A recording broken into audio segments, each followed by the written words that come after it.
Hello and welcome back to the Real Black History series found only on my YouTube channel. My name is Bobby Hesley.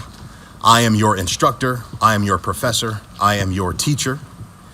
I'm the guy who's willing to show up and tell you all the things that nobody wants to tell you every February. I'm going to give you some real Black history. I want to create my own Black History Month. Maybe I'll turn August into my own Black History Month, because I want to give you some non-mainstream Black history that has been worked very hard. A lot of people over many centuries have worked very hard to hide this from people, and I'm going to bring it out of hiding, okay?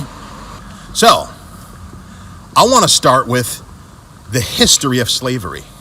Let's kind of start basic. I'm going to keep this video pretty short, and I'm huge on words, okay? I'm a Catholic apologist, and to me, words mean things. I'm huge on etymology. When I teach what are called RCIA classes, when I teach people that want to become Catholic, they go through this instruction process for 9 months before they enter the Catholic Church.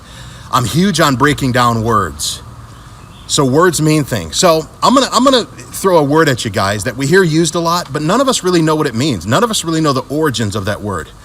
I want you to think about something and resist your urge to go on Google. I want you to just sit in front of your phone or computer or wherever you're watching this, maybe your smart TV if you want to see my face on your whole TV, right? What does the word slavery mean? What are the origins of that word? What is the etymology of the word slavery? Etymology means the origins of a word, okay? It's kind of a weird word itself. Do you guys know where the word slavery comes from?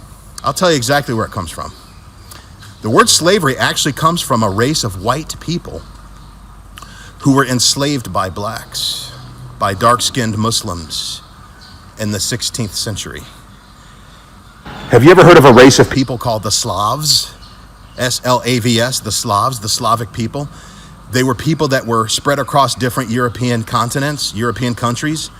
And these Muslims of Barbary, that's who they're called, the Corsairs of Barbary, B-A-R-B-A-R-Y, is they invaded European countries, European continents, and they traded 1.25 million. They captured and kidnapped and sold off and traded 1.25 million Slavs. That's where we get the word slaves from. The original slaves were Slavs. Look it up. I'm going to post an image here in this video just so you can see it. You see that? See the history of Slavs there? The Barbaries of Corsair, or Corsairs of Barbary. So this all happened, by the way, during the African slave trade. That's another part of Black history that you don't hear about, because again, it doesn't fit this narrative that slavery is unique to blacks. Blacks are not the only people to be slaves. As a matter of fact, there were far fewer black slaves. The black slave count doesn't come close to the slave count of the Slavs. 1.25 million Slavs were traded, okay, against their will. And this was perpetuated by colored people, by brown-skinned people. They were, Muslims of the time.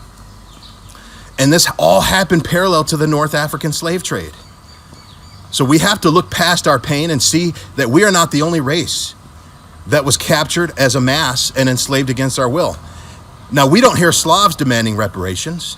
They have a much worse history of slavery than we do. They've experienced far more trauma and pain in their history than we blacks have. And I'm not minimizing what we experience, but here's the difference between our slave history and the Slav slave history. And there's a big difference, okay?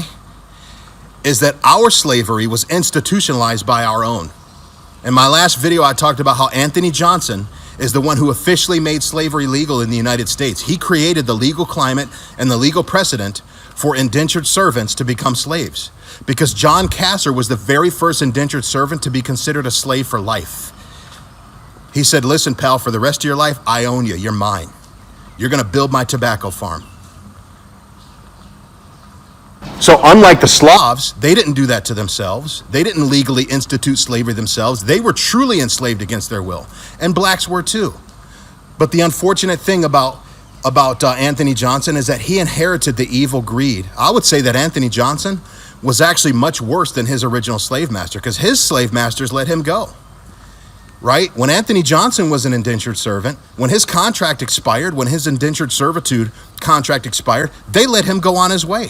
And not only did they let him go on his way, They actually set him up. He got 50 acres of land if he could find his own indentured servants, because that was the law of the time, that you would get 50 acres of land per indentured servant. So Anthony Johnson ended up with 250 acres of land because he had 5 slaves, 4 of which were white, 1 of which was black. So 50 acres times 5, he had 250 acres of his own land. He built a massive tobacco farm. And he kept those slaves against their wills after their contracts expired. So he deserved everything that happened to him when he died.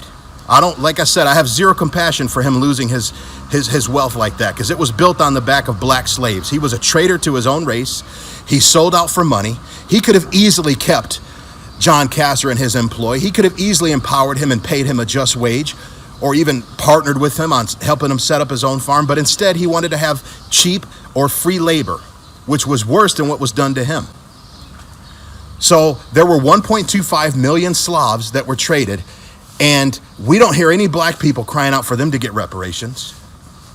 And some might say, well, yeah, but they didn't come to America, Bobby. We don't care about people that didn't come to America. We're talking about the American experience. But you know what? If you can't see that, to me, that's a form of black superiority. It is. Because you're basically saying that black people are the only slaves, are the only people with a history of slavery that have a right to reparations. When in actuality, the number of slaves that we had is minuscule compared to the Slavs. There was 1.25 million Slavs that were enslaved. So if you want reparations for us, we should be demanding reparations for everybody who experienced slavery.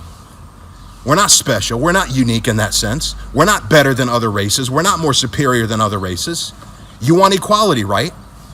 Liberals are all for equality. Well, where's the equality in only demanding reparations for us? The European people, those Slavs, man, they moved on from it.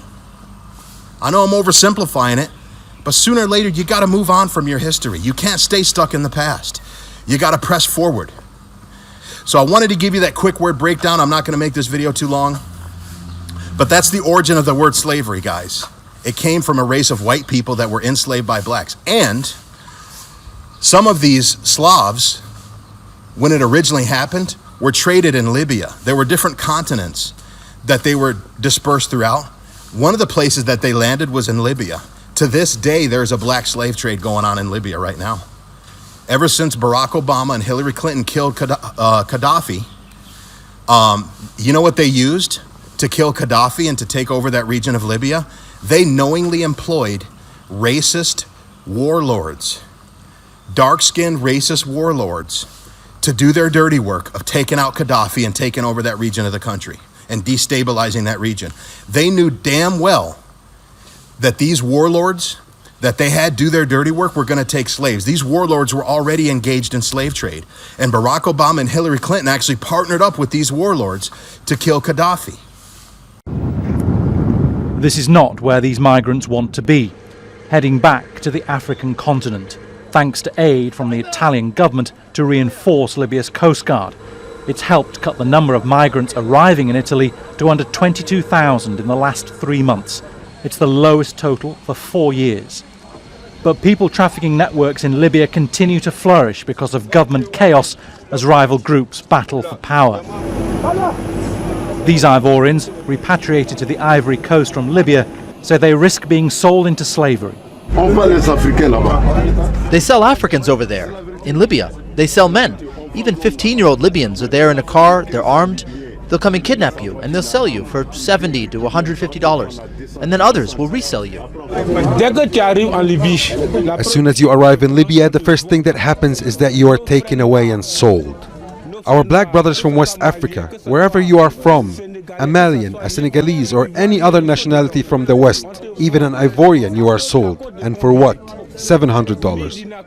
Now, with the advent of the smartphone and with Facebook and others pushing into Africa, a youngster can meet a smuggler in 2 seconds on a phone.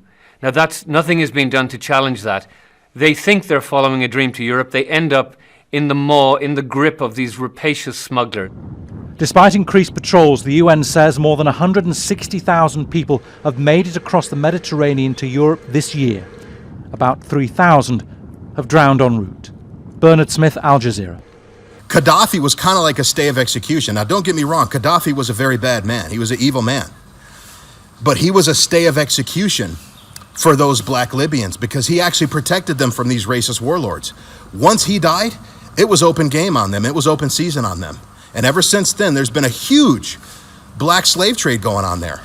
It's very similar to what happened with our Chaldean brothers and sisters. You know, when Saddam Hussein was toppled back in 2003, a lot of people don't know this, but Saddam Hussein, he was a bad, evil man too. I'm not sticking up for dictators. I'm just putting certain things in context, okay? And any Chaldean will tell you this. If you meet a Chaldean, talk to them about it. Talk to them about Saddam Hussein. And they will tell you that when he was toppled, the atrocities against Chaldeans in Iraq skyrocketed because Saddam Hussein actually protected the Chaldeans. And again, I'm not saying Saddam Hussein was a good man. He was an evil man. He was evil to the Kurds and he was evil to his own people. He tested out mustard gas and biological weapons on his own people. So don't take a little snippet of this video and twist it out of context. I'm not defending, I'm not being an apologist for Saddam Hussein. I'm just making a comparison. There was another evil guy that reminds me a lot of Saddam Hussein named Gaddafi. And yes, Gaddafi was evil. Yes, Gaddafi killed lots of people. But there were other people that he showed mercy and protection towards. And in Libya, he showed mercy and protection towards black people. And he protected them against these racist warlords that Obama and Hillary Clinton teamed up with.